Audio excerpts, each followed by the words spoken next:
The talks will focus on new initiatives to strengthen trade and investment cooperation.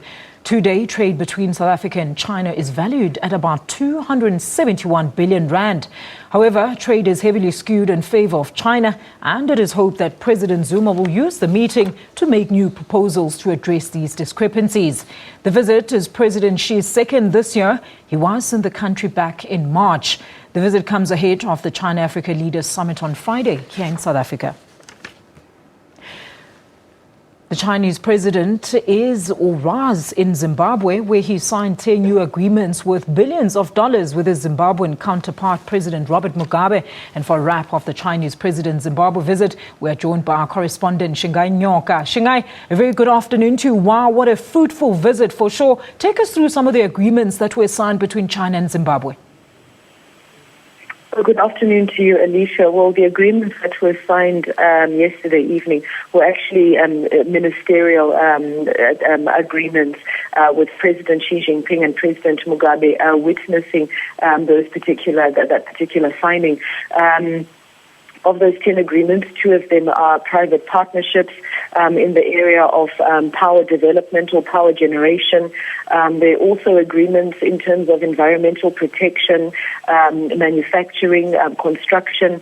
China has agreed to build the new parliament for Zimbabwe, which will be built on the outskirts of the CBD, of the city. But really, I think people just want to ensure that these particular agreements benefit Zimbabwe to the fullest.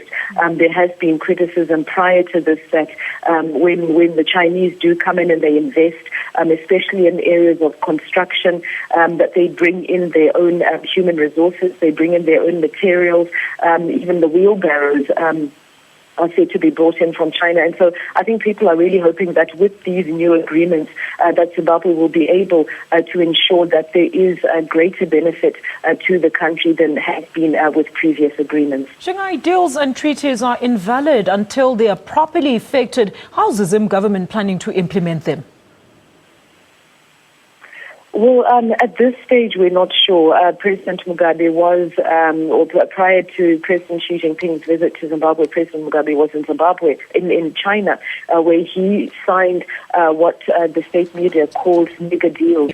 But apparently these deals were memorandums of understanding rather than deals, and they haven't really progressed to the stage of actual agreements and implementation.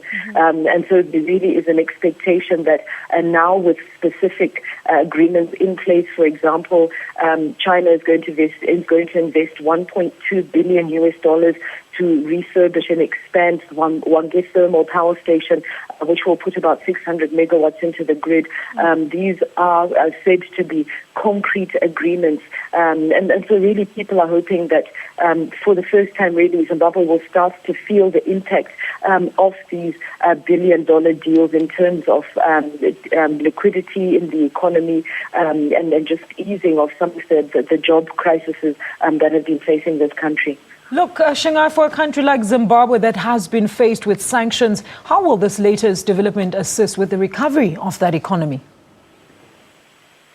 Well, so far as you are aware, the Zimbabwean economy has been contracting over the last year. The growth estimates have halved, or the authorities have been forced to halve the growth estimates.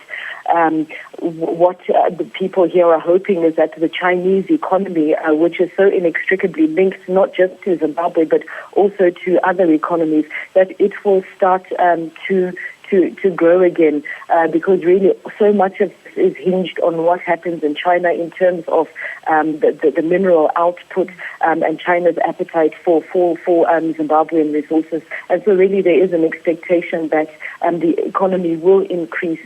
We understand, according to analysts, that that the economy will increase by about 2.7% next year.